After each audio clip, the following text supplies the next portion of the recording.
your part of seeking God's face. And then the next part that is yours is to look at how you can have multiple streams of income. Now, as long as let's start with for income generation. Let's imagine you're an employee and maybe you feel what you're earning now is not really commensurate to what you're doing. You want an increase. On what basis can you approach your employer for an increase in your income? Sir? Okay. Any other suggestions? On what basis can you approach your employer for an increase? Your value. Sir? Your value. Okay. Any other opinion? Job offers. Okay. Now, money flows in the direction of and in exchange for value. If your employer is maybe the income for the company per year is 100,000, and then some way by your abilities and your knowledge, you approach your employer and say, I know how we can increase this to $1 million within the next 3 months. And you set out a plan, you set up the things, and then within 3 months, the company earns $1 million. What do you think your employer will tell you when you say, I need a raise? They will, the employer without any question will increase. Because number one, you have provided the kind of value that nobody else in the company has provided. Number two, he knows that the value you are giving him, you can easily take it somewhere else, maybe to a competitor who will offer you higher than what you are even requesting from him. Nobody wants to lose a person of value. So you want to increase your income, make yourself valuable. Money flows in the direction of value, in exchange for value. You want to increase your income, how valuable are you? Now, for increasing your income, as long as the streams of income require you to exchange your time and energy for profit, you don't have multiple streams of income in the real sense of the word. Now, everybody say, okay, you want more money, you need more money, you want to increase your income, you need multiple streams of income. But what most of us do as multiple streams of income is plenty businesses, maybe 4 or 5 businesses, right? Run and owned by one person. But that's not the real sense of multiple streams of income. If you own, one person owns 4 or 5 businesses, as long as you need to be there, as long as you need to put your time and energy to make profit, that is not multiple streams of income. That is multiple streams of struggle. So, the way to do it, identify your primary source of income. That is where the major chunk of your time and resources will go into. The other streams of income that you're looking at, establish systems and structures so that those businesses can run quicker without you. And how do you do that? Put in competent people who will report directly to you. Whether you are there or not, somebody is handling the business, the profit is coming in. The part of the profit you pay the salary of the person you have put in charge of the business, and then also to maintain the structures. That is how multiple streams of income should work. For instance, let's say I'm working for a company, but I also sing. I own a band. Also, I love to bake. Now, because I work for a company, I have to be there Mondays to Friday at least to be able to earn my salary, right? Mondays to Friday, what happens to the second stream of income of running a band? What happens to baking? So that means for baking and singing, I can only work on weekends.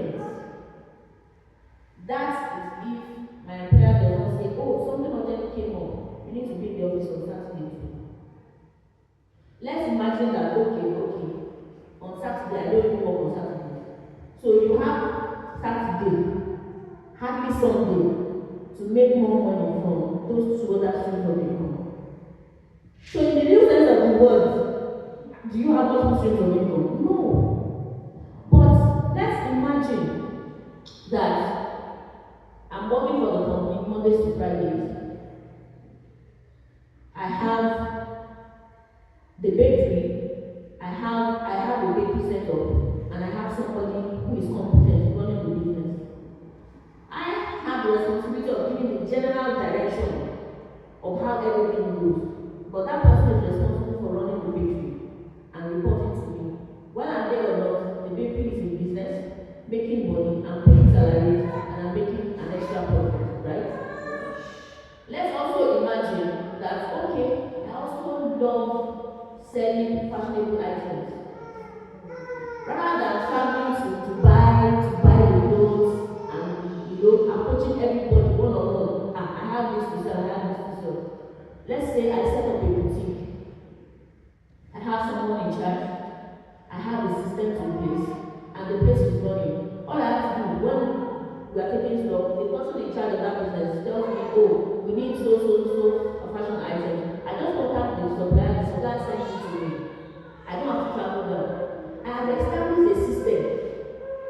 I have put somebody in place. Whether I'm there or not, profit is coming in. That does not mean I will not be visiting those businesses. Remember, it's not just putting people and systems in place. You are also responsible for making sure that things are running the way they're supposed to run. On Saturdays, I can be there and check everything and everything is okay. If I need to adjust anything, I can quickly adjust. Do you understand what streams of income now? Let's quickly move on. Your ability to earn more is a reflection of how much you have invested in yourself. To expand your capacity to earn more, invest in personal development. The confidence request for a higher pay stems from assurance of value delivered. That's what we discussed earlier. You exchange value if you need more. No employer is willing to pay more to an underperforming employee. So, apart from multiple streams of income, something else to note here is that you need to invest in personal development. An accountant that finished school 10 years ago, if you don't invest in yourself, before you know it, the knowledge that you gained 10 years ago is obsolete.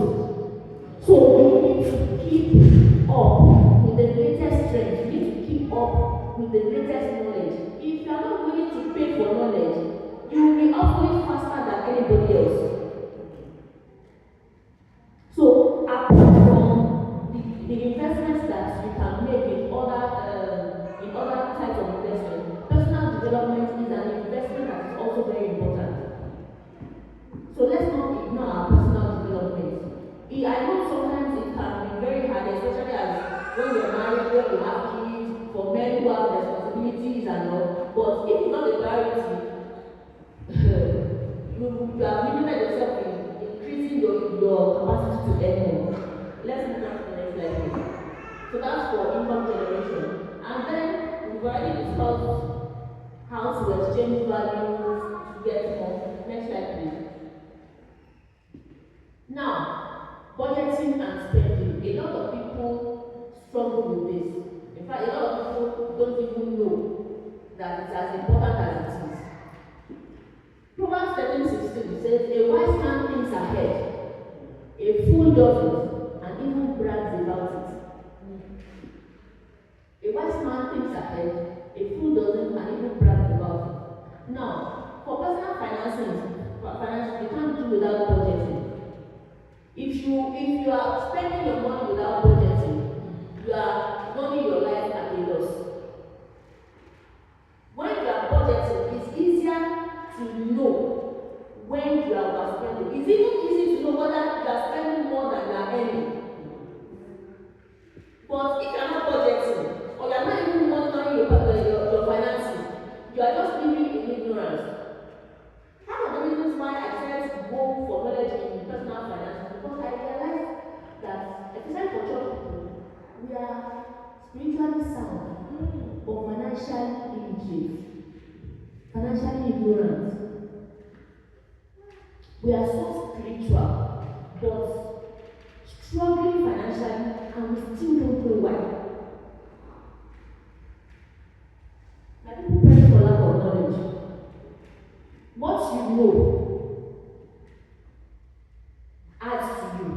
don't know. You keep wondering what is going on. You don't know what is going on. So, okay. Well, budgeting and spending.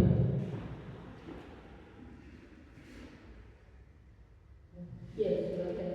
So, what is a budget? A budget is a spending plan that maps out the amount of income versus the amount of expenses during a specific period of time. So, simply, what the budget means is allocating your resources, mapping out the amount of income against the amount of expenses for a specific period of time. It is advisable that for every month you have your budget. What amount do you want to allocate to each category of expense? What amount do you want to spend on your needs? What amount do you want to spend on your wants? What amount do you want to allocate to savings, investments, personal development? Budgeting helps you to do that. And why do we need to budget? We need to budget because it helps us to control spending. If you're handling your personal finances, you are setting your goals, you are looking at how to increase your income, you are monitoring your income, you are monitoring your expenses, you are in control of your expenses. Because you are quickly able to identify when you are overspending, you are quickly able to identify when you are not earning enough. So budgeting helps us to control our spending. It also helps us to save money. If you are not budgeting, you won't know that you are overspending in the first place. So it helps you to save money, because by budgeting, you are also expected to allocate a portion of your income to your savings. It also helps you to prepare for emergencies. Of course, we also talk of it, but there are times when some situations or circumstances just arise that you did not expect or you did not plan for. We'll talk about the emergency funds later.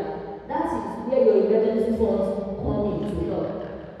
And it also, budgeting also helps to feel in control of your finances and your money.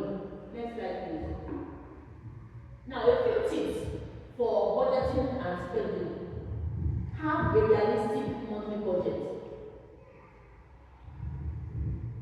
Use budgeting rules that work best for you.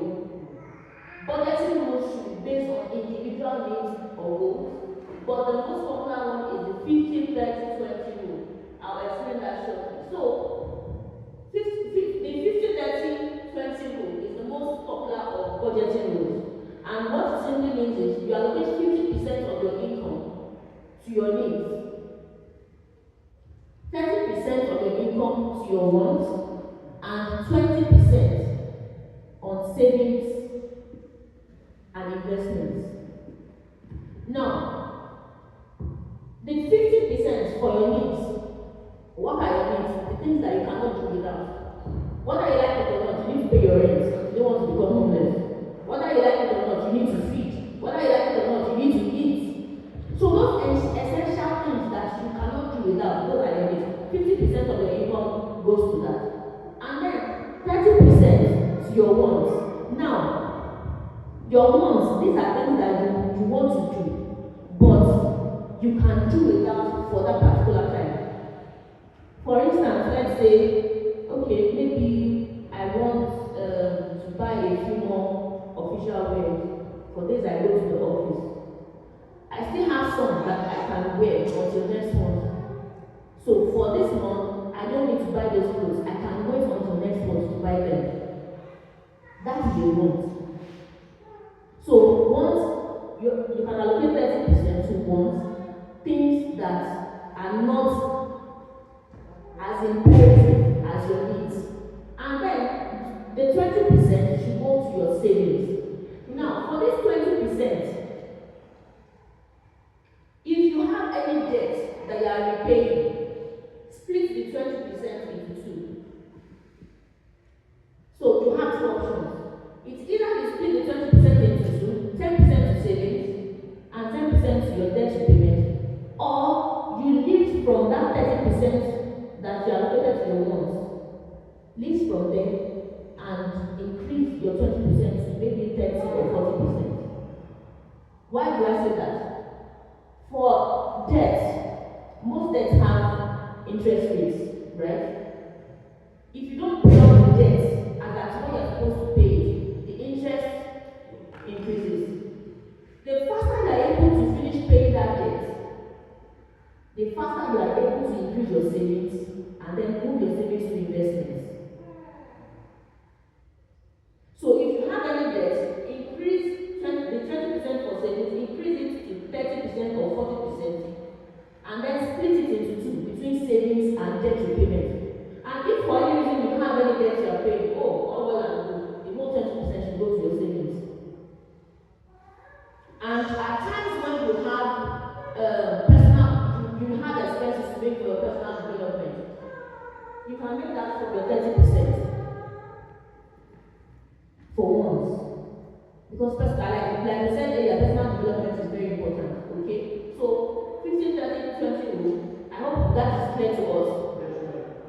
And then some people also have there are variations of budgeting rules. There is 70-20-10 or 60-20-20 to needs, wants, and savings. But the most important for budgeting rules is to sit down, look at your finances, look at your needs, and tweak it to fit your personal goals. 50-30-20 works for me. It might not work for you. It might be 70-20-10. For somebody else, in the percentage for needs might not be even up to 50%. Maybe 40% meets the person's needs, and the person can do more than 40% for savings and investments. So, based on your personal needs and your financial goals, make sure you are applying a budgeting rule to help you to keep track of your income and expenditure. The next thing I want to discuss is the emergency fund. Now, like I said earlier, there are circumstances and situations that we do not foresee that can arise. You need to be prepared for those. Yes, we also go for because these things happen, right? Now, for emergency funds, it's advisable that you have at least 3 to 6 months of your monthly income saved in an account for emergency funds. Personally, I would advise 6 months to 1 year, especially if you are living in Nigeria, because the inflation rate is really dealing with a lot of people. So for emergency funds, the least that you should do is 6 months. That money is kept aside for unforeseen circumstances. During COVID, a lot of people lost their jobs, and a lot of them suffered. Why? No emergency funds, nothing to fall back on. So if the emergency funds are there, it's like a safety net. When any adverse situation arises, you can quickly call on your emergency fund. Do you understand? And then also prioritize your needs. The 50% we said for needs, you don't have to achieve everything in the first week of the year. Some you may be able to give until the second week, some until the third week. So even your needs should be prioritized. At the end of the day, you may find out that something that you think you need is something that maybe you can delay until later in the month to take care of. So even your needs, prioritize them. Also record and categorize your expenses.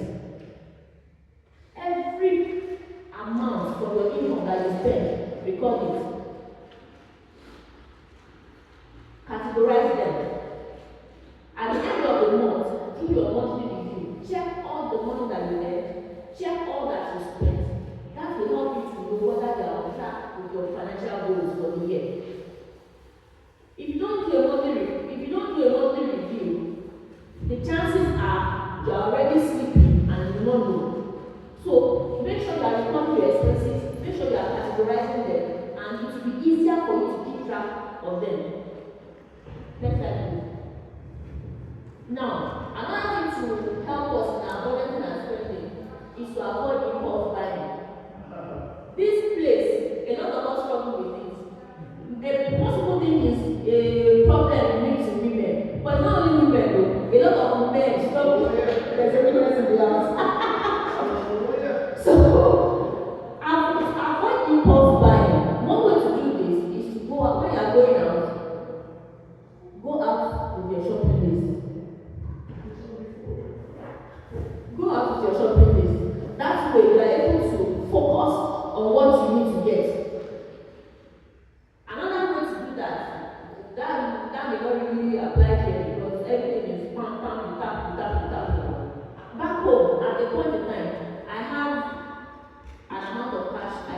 I withdraw for the week. There are places I go to, I intentionally don't carry any money with me. So I don't need to spend the money I have. So for me, limiting the cash at hand is a way of avoiding impulse buying. So avoid impulse buying, restrict online shopping. For online shopping, if you think you like something, you can leave it in the cart. You don't need to buy it immediately. Leave it in the cart. Now, one general rule I mentioned earlier, the 30-day rule.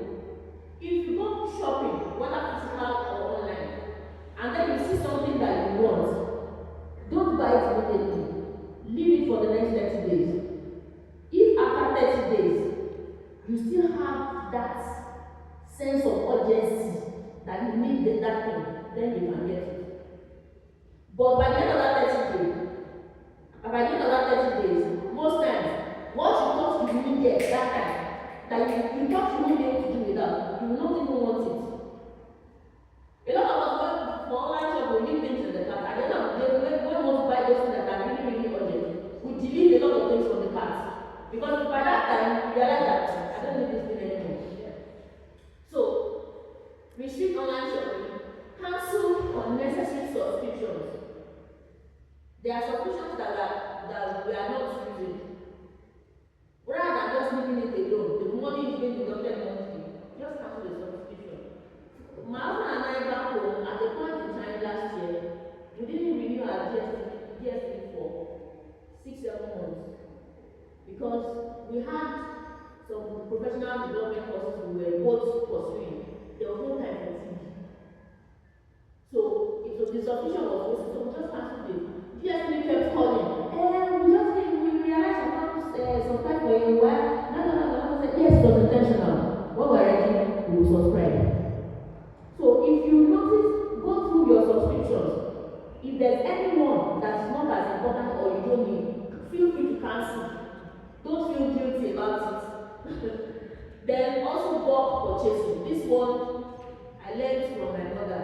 And my husband till tomorrow he says, you want to do the video with this one. Buy things in bulk. In the long run, you realize that you have saved some money rather than buying piecemeal. Even if you are not saved on the amount you buy those items, the amount you pay to transport yourself to and fro each time you want an item, you have saved on that, right? And then take advantage of seasonal shopping. There are fruits that are in season, at certain times of the year. Take advantage of that. The likelihood is that the prices will be cheaper at those points. Then DIY. Rather than permanent. Here, I know these services are very expensive, so I know a lot of us are already doing this. But for this DIY, I'll give you an example.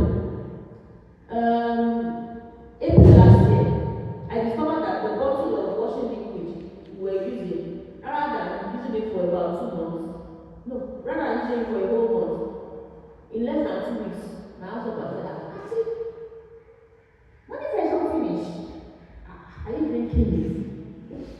And it's become more expensive. So what I just went online how to make washing liquid. I spent 3,500 for the chemicals, and I produced 10 liters of washing liquid. Meanwhile, 1 liter of Morning Fresh in the market is over 3,000 naira. Compare 3,000 naira for 1 liter to 3,500 for 10 liters. I have saved money.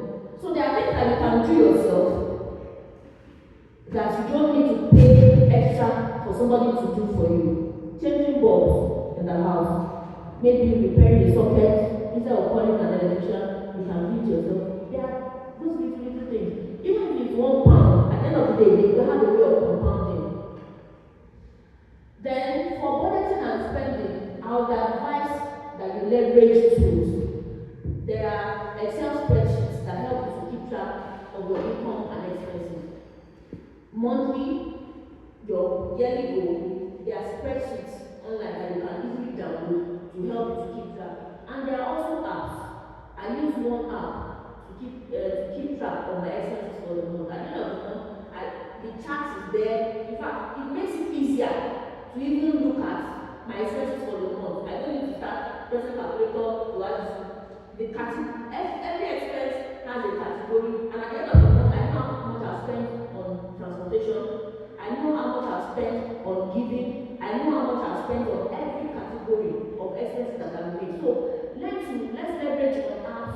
Let's leverage on. There's a lot of technology out there to help us to make things easier. So let's leverage on that. Also, minimize black tax. How many of us know what black tax means? Black tax. So black tax refers to resources that flows out from you to others without prior planning. Auntie, sister, please, can you please give me 5,000 naira? I want to do. Uncle, please, I need so money. Can you? These are monies that you spend outside your immediate family that you know that you have the main responsibility for. Now, for this black tax, you need to be very careful about black tax, but it can be very subtle, and sometimes the emotions, before you know it, the money has gone out. One way I deal with this is to have a budget for it monthly. My expense tracking app, I have a budget for black tax. Black tax is under the general category of giving. So under my giving, I have my tithes, I have giving to my parents, I have black tax, I have church giving, I have offerings.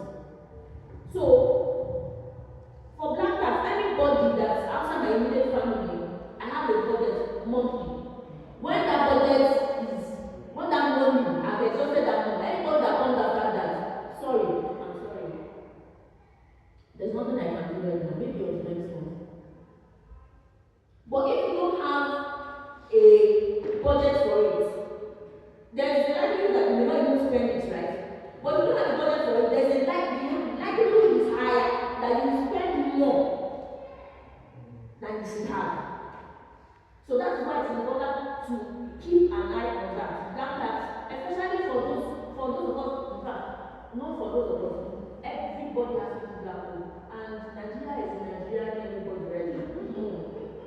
It's the people are happy to give it to them. But then those back home who have never been here or who don't understand how the system works here, they don't also realize that the system is taking as much as they are earning back here.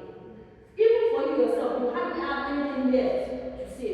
But how do you want to explain it to somebody in Nigeria? To people in Nigeria, everybody abroad is a billionaire that are born like Bola. So when they say they need money and you tell them no, it's like you are rich. But when you have a budget for it, based on what you know you can afford, you minimize the black tax and are able to control it. Then, like I said earlier, monthly reviews, you cannot do without your monthly reviews. If you want a strong grip on your finances, your monthly reviews are important. Let me continue. Now, savings. Remember our 50-30 budgeting rule. At least 30% should go to your savings. If you are paying off a debt, split or you take more from the 30% for bonds and meet up your 20% of savings and still have some money for personal development and debt repayment. So now, savings, the easiest definition of savings is paying yourself first. The easiest way I do it, apart from my tithes, when my income comes in, the first thing that I put aside is the savings. It is better to remove your savings first and manage what is left than to spend everything with the hope of having something left to save. If you spend first before saving, it is more likely that you have nothing left to save. But once you have removed your savings first and then focus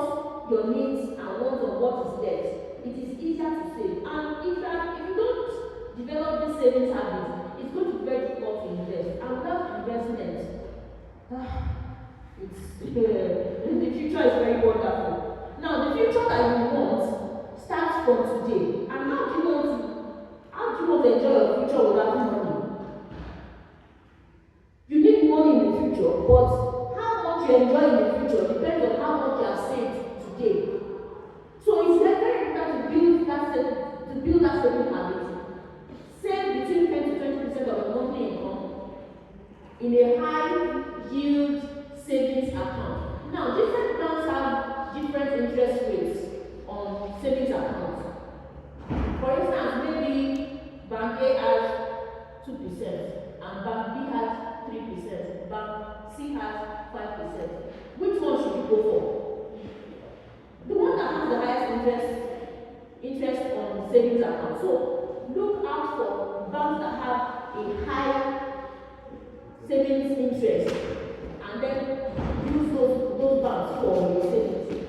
Then it's also advisable, for those of us that struggle with savings especially, it's advisable to have a separate account for your savings.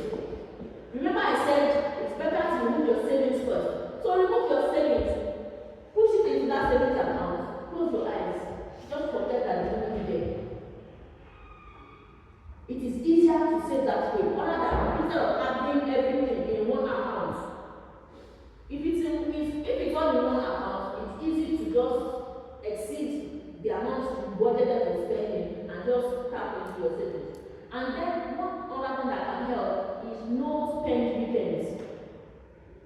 There are weekends that are at home, they are not going anywhere. You can just say, okay, third weekend of every month, I'm not going out, I'm going to be indoors with my family, we're not going anywhere, just spending quality time with one another. That is a no spend weekend, and we say we're not spending any money that weekend. Everything we need is in the house. That is a no spend weekend. That can also help. Automate your savings.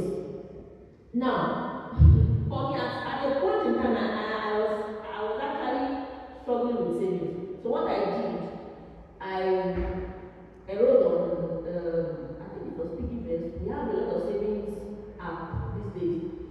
And every month, I automated it on a particular day of the month. When I like it, they would deduct the money from my account. There was one day I was almost broke. I forgot I had automated the system, and I wanted to use the money left in my account for something. But I was busy with work. I said I would think at the end of the day. By the time I closed for the day, they had deducted the savings. It paid me. But on the other hand, I realized that it was for my own good. Now, what I wanted to use that money for that I thought was important, waited until the following month. So if you automate savings, it will also help in budgeting and in saving. Also here, leverage tools. Like I said, there are apps that will help you to automate your savings. Next slide, please. Now, when we want to build, of course, the Bible says that the righteous leaves inheritance for who?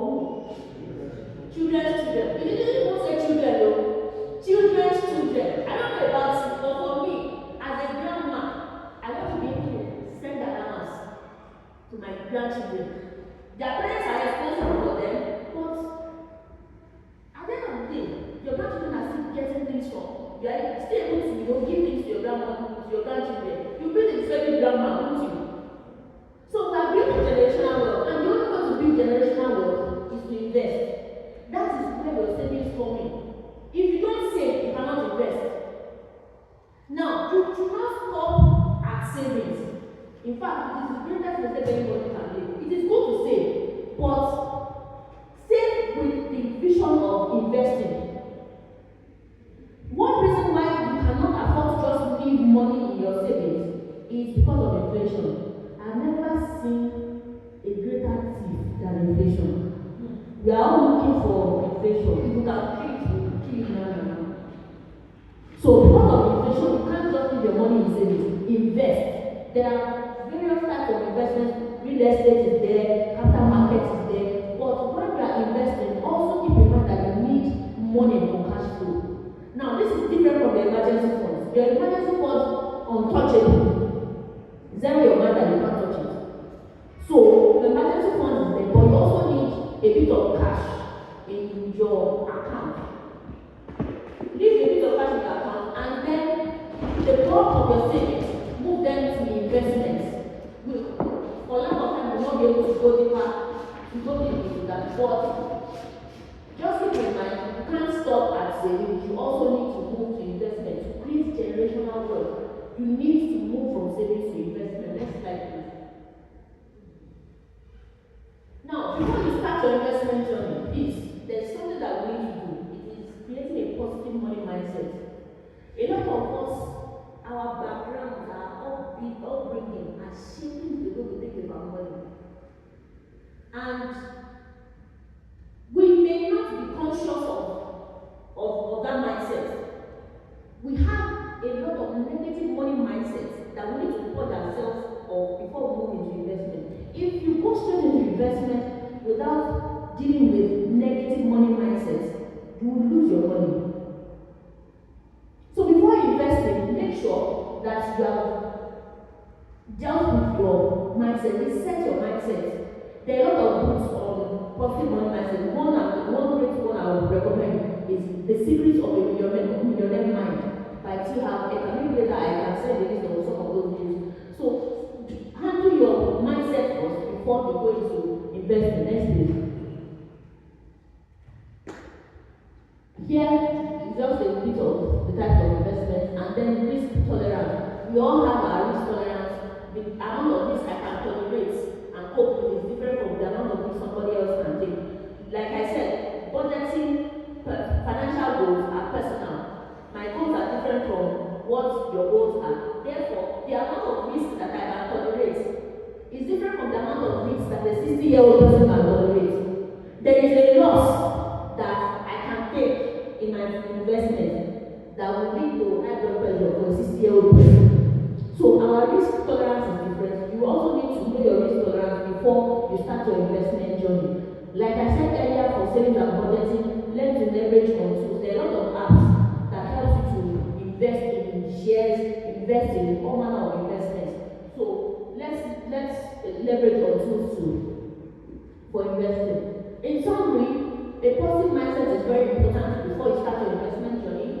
Personal development for increased earning capacity is also important. Save as much as you can, and then emergency fund must also be in place. Also, don't forget that your investment is a must if you want to build wealth. If you fail to plan, you are planned to fail. Next slide, please. So, next slide, please. There is a question I want us to look at.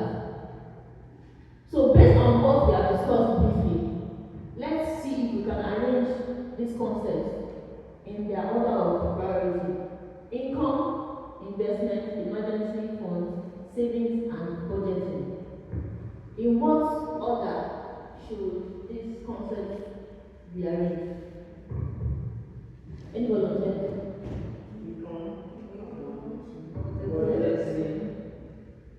Savings, emergency fund, and investment. Investment and then emergency should be last. Emergency should be last. Okay. So, income comes first, right? Budgeting next. Yes, number two. Number 3 should be Savings. okay. Number 4, Emergency fund. Investment. so the confusion is between emergency funds and investment, right? Now, remember what we said about emergency funds? You should have at least 6 months of your monthly income, of your monthly expenses. So let's imagine that monthly you spend £20,000. It's just an imagination. £20,000. So your emergency fund should have at least 6 months expenses. So that should be 6 months times £20,000 in your emergency funds, right? Okay. Now, remember we said, what is your emergency fund for? Unforeseen. Right? Now, for your investment, why are you investing? Because you have savings. Okay.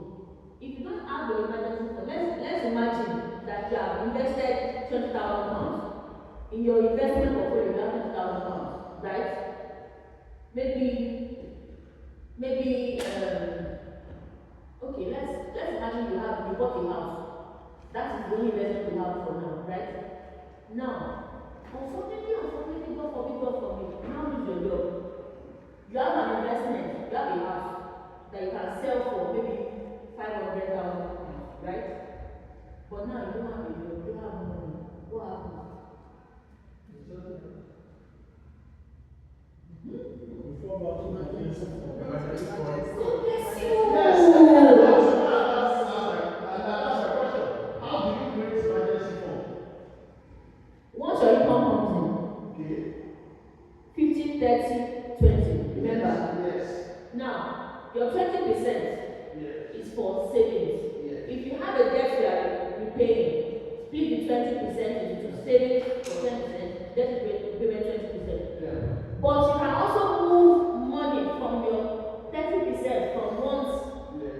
to add to your savings category. Now, savings, remove from your savings emergency funds. Your emergency fund is more important than any other thing. Once your emergency fund is complete, then you can now focus on investment. Why? Cash flow. Now, when you have investments, most times, a lot of times, they are not as liquid as you want them. Okay, for instance, I have a land of 10 million naira in Abuja, right? And I need 2 million naira urgently. The chances are high that it is either I'm able to raise that 2 million naira from family and friends, or I will have to sell that 10 million naira land at a lower price. I have made a loss. But if I have my emergency funds, whatever arises at that time, my emergency funds can handle it. Let's also remember that apart from emergency funds and your savings that you are accumulating to divert into investment, you are also supposed to have cash at hand. It doesn't have to be cash in your pocket or in an envelope at all, but cash that you can easily take from to meet needs that you have. Now, that doesn't mean you fund the emergency funds for needs that you have. We all understand the purpose of emergency funds, right? Leave them for emergencies. But what I'm saying is that you are saving for investments, but also have an amount that you can use, that you can spend for other things. Any other question? So it looks like emergency funds and savings created at the same time. So income, budgeting, savings, emergency funds, investments. With these few points of mine, I hope I've been able to convince you